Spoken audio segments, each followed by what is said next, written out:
was biting on the stomach of another man and shouting that he was going to eat his liver.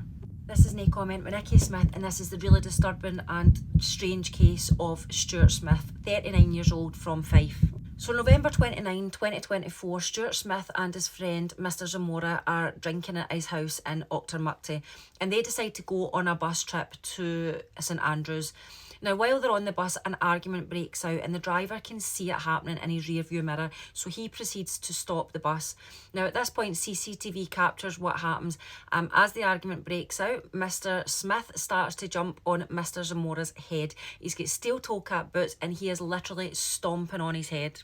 He then starts screaming at the driver to stop the bus and let Mr Zamora off. Mr Zamora is completely unconscious at this point. The driver does stop the bus and open the door, and Stuart Smith then proceeds to pull Mr Zamora by the legs right off the bus.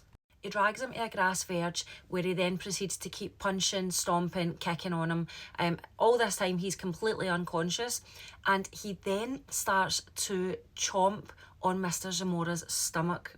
Now, witnesses says that he is biting him for a prolonged period of time and he's shouting that he's going to eat his liver. Witnesses have contacted police. They arrive on scene, and by that point he is then sitting in the driver's seat of the bus while the driver tries to work on Mr Zamora at the side of the road on the grass verge.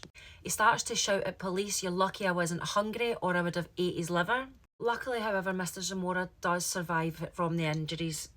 Now, when it goes to court, his defence team say that had he not been under the influence of alcohol and drugs and suffering from PTSD due to traumas that he suffered in his childhood, that he would not have carried out that offence. However, he showed no empathy whatsoever in court. He was smirking at the victim. He was laughing when it was explaining how the victim's life had been affected. Now, he was given a 4 years prison sentence as well as a 2-year extended sentence, and that's said to have been given to him because he is a danger to the public. But he will be back on the streets in a very short period of time. So please like, share, repost, or put 5 little words of support in the comment section and make sure his face is hitting the algorithms, please. This is no comment with Nicky Smith. Thanks for listening.